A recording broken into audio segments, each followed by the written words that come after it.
Hello friends, welcome to Brainy GS. दोस्तों, कैसे हैं आप लोग? आई होप सभी अच्छे हैं, शानदार हैं। एक शिक्षक और मेंटर के रूप में मैं आज एक ऐसे विषय को आपके सामने डिकोड करने जा रहा हूं जो हमारे भारतीय लोकतंत्र का एक बिल्कुल नया ब्लूप्रिंट है। बात कर रहे हैं 131वें संविधान संशोधन की और 16 से 18 अप्रैल के बीच होने वाले उस विशेष संसद सत्र की, जिस पर इस वक्त पूरे देश की नजरें टिकी हुई हैं। मेरा पहला सवाल यही है कि ये 3 ऐतिहासिक बदलाव आखिर हैं क्या, और इन्हें एक साथ एक ही समय पर क्यों लाया जा रहा है? देखिए, अगर हम इस पूरे नए ब्लूप्रिंट को ध्यान से देखें ना, जो 3 मुख्य बदलाव प्रस्तावित है वे असल में एक ही बड़ी मशीन के 3 अलग-अलग गियर्स की तरह काम करते हैं। मतलब सब एक दूसरे से जुड़े हुए हैं। एग्जैक्टली।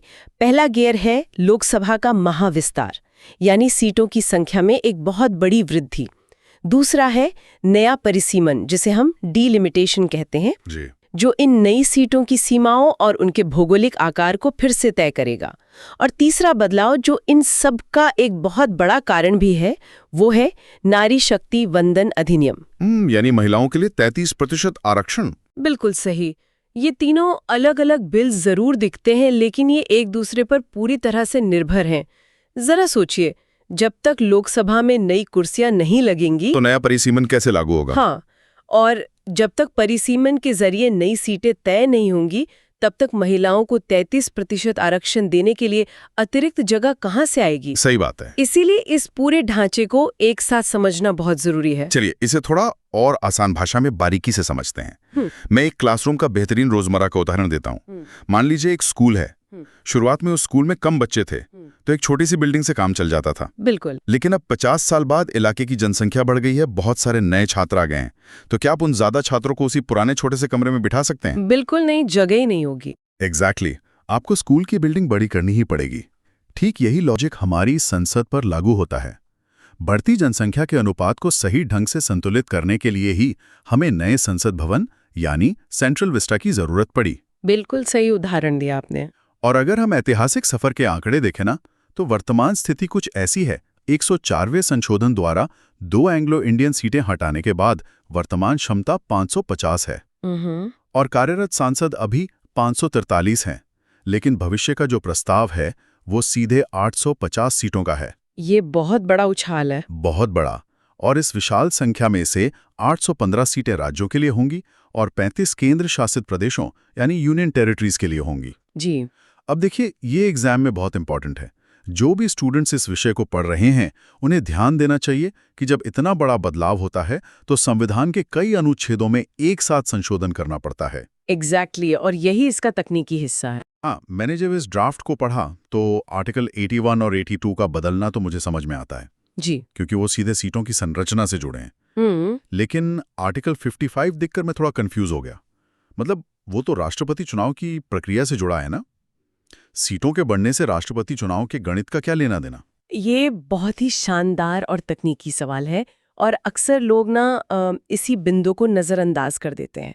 इसे समझने के लिए हमें राष्ट्रपति चुनाव के असली फॉर्मूले को देखना होगा। अच्छा, बताइए। देखिए, राष्ट्रपति का चुनाव आम जनता सीधे नहीं करती, बल्कि हमारे चुने हुए विधायक और सांसद करते हैं। बिल्कुल। इसमें हर सांसद के वोट की एक वैल्यू यानी मूल्य होता है। और ये मूल्य कैसे तय होता है?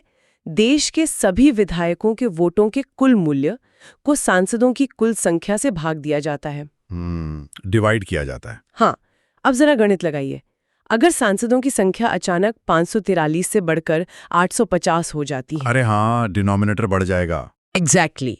अगर हम नया आधार इस्तेमाल करते हैं तो उस विभाजन के फॉर्मूले का संतुलन पूरी तरह बिगड़ जाएगा।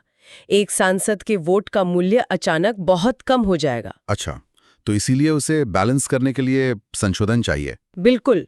राष्ट्रपति चुनाव का गणित सही और आनुपातिक बना रहे, इसके लिए आर्टिकल 55 में संशोधन करना अनिवार्य हो जाता है। समझ गया। इसके अलावा आपने जिन अन्य अनुच्छेदों का जिक्र किया, जैसे आर्टिकल 81 और 82 लोकसभा की संरचना के लिए, आर्टिकल 170 राज्यों की विधानसभाओं के लिए जी, और आर्टिकल 330, 332 और नया 334A अनुसूचित जाति, जनजाति और महिलाओं के आरक्षण के लिए, इन सब में बदलाव करना इस पूरी संवैधानिक प्रोग्रामिंग को एक तरह से रीबूट करने जैसा है। मतलब ये तो पूरे सिस्टम का ऑपरेटिंग सॉफ्टवेयर ही अपडेट हो रहा है। बिल्कुल सही कहा। और इस अपडेट के केंद्र में जो सबसे अहम और विवादित प्रक्रिया है वो है परिसीमन या डेलिमिटेशन। अगर हम बिना किसी रुकावट के इसके कोर मैकेनिज्म की तरफ मुड़ें तो ये समझना दिलचस्प है कि वर्तमान परिसीमन व्यवस्था 1971 की जनगणना पर रुकी हुई है जी। लेकिन इस नए प्रस्ताव के तहत 2026 के परिसीमन के लिए 2011 की जनगणना को आधार बनाने की बात हो रही है। अब यहाँ मैं एक विश्लेषणात्मक सवाल उठाना चाहता हूँ जो विपक्ष भी लगातार पूछ रहा है। जी पूछिए। अगर 2021 की जनगणना अभी तक पूरी नहीं हुई है तो 2011 के पुराने आंकड़ों पर इतनी जल्दी परिसीमन लागू करने की क्या जरूरत है? मतलब क्या 2027 के बाद के नए आंकड़ों का इंतजार नहीं करना चाहिए? देखिए ये एक बहुत ही तार्किक सवाल है और विपक्ष के इस चिंता का एक मजबूत आधार भी है। सरकार के पास इसका एक सीधा प्रशासनिक जवाब है। वो क्या है? सरकार का तर्क है कि संविधान के अनुसार परिसीमन पर लगी रोक साल 2026 में खत्म हो रही है और चूंकि 2021 की जनगणना कोविड-19 महामारी और कुछ लॉजिस्टिक कारणों से काफी लेट हो गई है। हाँ, वो तो है। और उसकी पूरी प्रक्रिया खत्म होने में अभी लंबा समय लगेगा। इसलिए संवैधानिक डेडलाइन का सम्मान करते हुए 2011 के उपलब्ध आंकड़ों का उपयोग करना ही सबसे व्यावहारिक विकल्प है। एडमिनिस्ट्रेटिव पॉइंट ऑफ व्यू से तो ठीक लग रहा है। हाँ, लेकिन ये सिर्फ सिक्के का एक पहलू है।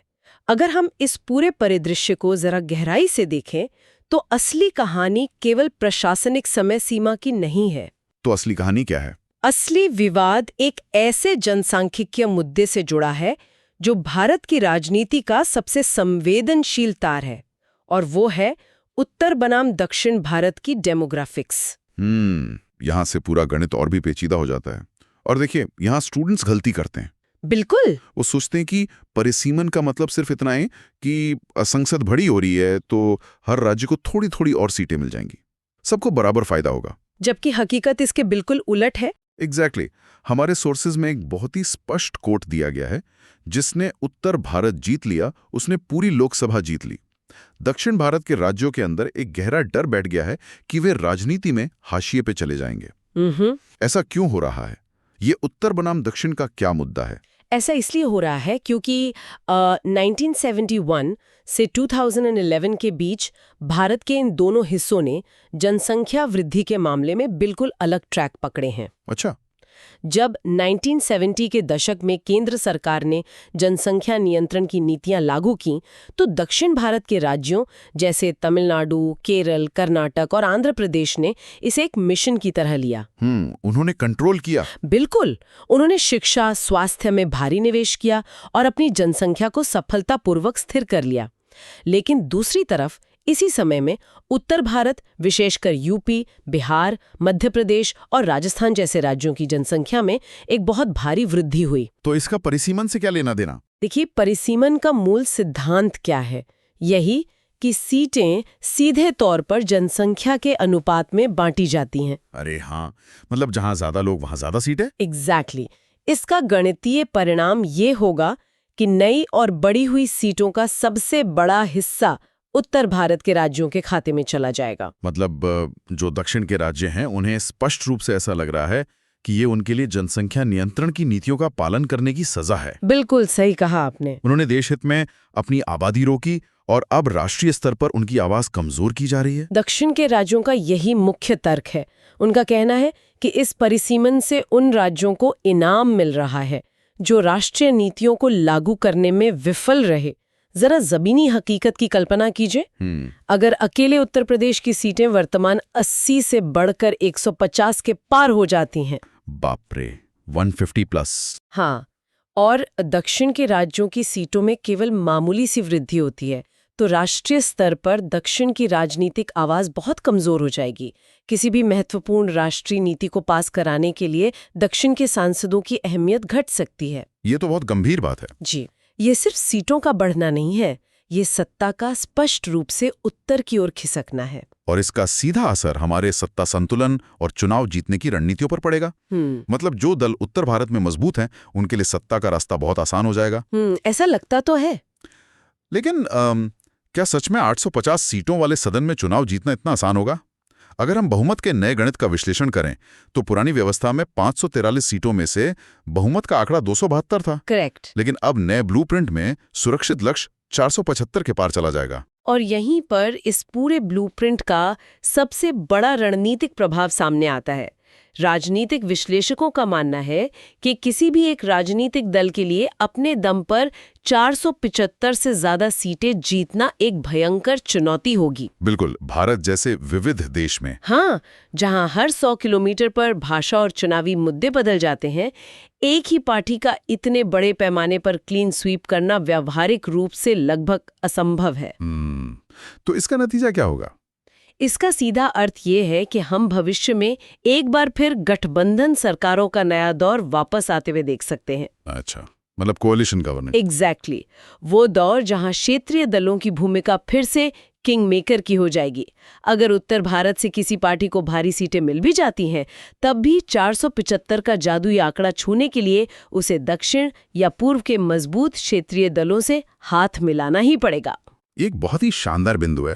एक तरफ परिसीमन से उत्तर भारत का दबदबा बढ़ेगा, लेकिन दूसरी तरफ इतनी विशाल बहुमत के लिए राष्ट्रीय दलों को अंततः क्षेत्रीय दलों के सामने झुकना ही पड़ेगा। बिल्कुल। और देखिए, जब क्षेत्रीय दल ताकतवर होते हैं तो केंद्र और राज्यों के बीच संबंध बहुत संवेदनशील हो जाते हैं।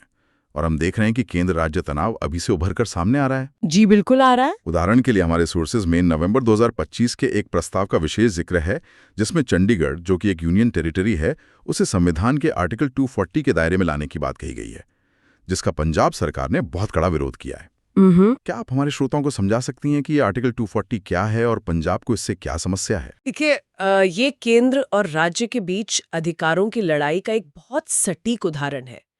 संविधान का आर्टिकल 240 भारत के राष्ट्रपति को, जिसका अर्थ है परोक्ष रूप से केंद्र सरकार को, कुछ विशिष्ट केंद्र शासित प्रदेशों में शांति और सुशासन के लिए सीधे नियम बनाने की शक्ति देता है। अच्छा, डायरेक्ट कंट्रोल। हाँ, और जब इस शक्ति का उपयोग किया जाता है तो ये वहां के मौजूदा स्थानीय कानूनों को दरकिनार कर सकती है।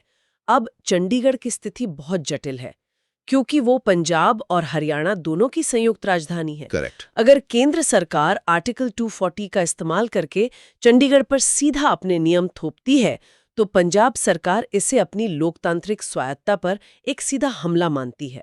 राज्य इस बात को लेकर बेहद सतर्क हैं कि जब 850 सांसदों वाली नई व्यवस्था आएगी तो कहीं राज्यों के अधिकार केंद्र के सामने बौने ना पड़ जाएं। मतलब चंडीगढ़ का ये मुद्दा भविष्य में आने वाले ऐसे ही कई विवादों का एक छोटा सा ट्रेलर है। एग्जैक्टली, ये सिर्फ एक ट्रेलर है। बिल्कुल।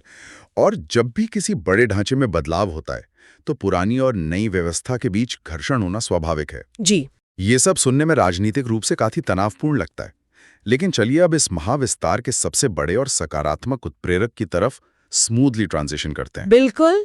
हम बात कर रहे हैं नारी शक्ति वंदन अधिनियम की। दुनिया के सबसे बड़े लोकतंत्र को आज महिलाओं के लिए 33% आरक्षण की इतनी तत्काल आवश्यकता क्यों महसूस हो रही है? इस सवाल का जवाब हमें वैश्विक आंकड़ों और भारत की जमीनी हकीकत की तुलना से मिलता है। अच्छा, आंकड़े क्या कहते हैं? अगर हम दुनिया भर की संसदों को देखें तो नीति निर्माण में महिला प्रतिनिधित्व का वैश्विक औसत लगभग 27.2% है। लेकिन भारत, जहां हम खुद को लोकतंत्र की जननी कहते हैं, वहां स्थिति काफी पीछे है। वर्तमान में हमारी राज्यसभा में केवल 18% महिलाएं हैं, यानी 245 में से सिर्फ 42 महिला सांसद। सिर्फ 42? हाँ, और लोकसभा में ये आंकड़ा मात्र 14% है, यानी 543 में से लगभग 78 महिला सांसद। ये तो सच में बहुत कम है। बिल्कुल। एक ऐसे देश में जहां आधी आबादी महिलाओं की है, वहां सबसे बड़ी पंचायत में उनकी भागीदारी सिर्फ 14% होना समावेशी लोकतंत्र का संकेत नहीं है। 131वां संशोधन इसी ऐतिहासिक खाई को पाटने का प्रयास है, जिसे नए परिसीमन के तुरंत बाद लागू करने की योजना है। लेकिन यहाँ भी एक पेंच है। अगर ये इतना ही जरूरी और अच्छा कदम है तो इसे तुरंत लागू क्यों नहीं किया गया? मैं निष्पक्ष रूप से विपक्ष का दृष्टिकोण रखना चाहता हूँ। क्या 2029 के चुनावों से पहले इस बिल को लागू करने की जल्दबाजी वास्तव में महिला वोटरों को आकर्षित करने का एक राजनीतिक एजेंडा या अपीजमेंट है? देखिए, अगर हम दोनों पक्षों का संतुलन बनाएं तो लोकतंत्र में हर बड़े राजनीतिक फैसले का एक चुनावी पहलू हमेशा होता ही है। बिल्कुल, राजनीति तो है ही। हाँ, कोई भी पार्टी बिना चुनाव जीतने की मंशा के काम नहीं करती, लेकिन अगर हम तकनीकी पहलू को देखें तो इसे वर्तमान व्यवस्था में तुरंत लागू करना बहुत मुश्किल था। वो कैसे? 33% आरक्षण देने का मतलब है कि वर्तमान लोकसभा की 1/3 सीटों को रातों रात आरक्षित करना पड़ता। इससे कई मौजूदा सांसदों के निर्वाचन क्षेत्र अचानक बदल जाते। बहुत अफरा तफरी मच जाती। एग्जैक्टली, इसलिए परिसीमन का इंतजार करना लॉजिकल है, ताकि जब नई 850 सीटें बने तो एक पूरी तरह से नए ब्लूप्रिंट पर सीटों का आरक्षण तय किया जा सके। अच्छा, मतलब एक फ्रेश स्टार्ट। बिल्कुल। निष्कर्ष के तौर पर देखें तो इसका सकारात्मक प्रभाव महिलाओं को ऐतिहासिक अधिकार और उचित प्रतिनिधित्व देना है। जी। जबकि चुनौतियां हैं उत्तर दक्षिण क्षेत्रीय असमानता का गहराना और 850 सांसदों की इस विशाल संसद को सुचारू रूप से प्रबंधित करना। बिल्कुल सही कहा आपने। मतलब ये सिर्फ संसद में कुछ कुर्सियां बढ़ाने का बदलाव नहीं है, बल्कि भारत के राजनीतिक भविष्य का एक पूरी तरह से नया अध्याय है। तो दोस्तों, आज हमने बहुत विस्तार से लोकसभा के महाविस्तार के गणित को समझा, परिसीमन के पीछे छिपे उत्तर और दक्षिण भारत के जनसंख्यकीय विवाद को देखा और महिला आरक्षण के महत्व का विश्लेषण किया। जी। अब एपिसोड का अंत करने से पहले मैं अपने सभी श्रोताओं के लिए एक बहुत ही रोचक गणितीय सवाल छोड़ना चाहता हूं। ये आपके दिमाग की कसरत के लिए। ये दिलचस्प होगा। जैसा कि हमने देखा कि भविष्य की लोकसभा में कुल 850 सीटें होंगी और महिलाओं के लिए 33% सीटें आरक्षित होंगी, तो आप लोगों को अपना गणित लगाना है और बताना है कि नई लोकसभा में महिलाओं के लिए कुल कितनी सीटें आरक्षित होंगी। अपना जवाब कमेंट सेक्शन में जरूर लिखिएगा। दोस्तों, मुझे उम्मीद है कि आज का लेक्चर आपको समझ में आया होगा। अगर आपको टॉपिक समझ में आया हो तो वीडियो को लाइक करें, चैनल को सब्सक्राइब करें और वीडियो को अपने साथी दोस्तों के साथ ज्यादा से ज्यादा शेयर करें। मिलते हैं नेक्स्ट वीडियो में, तब तक के लिए जय हिंद, जय भारत।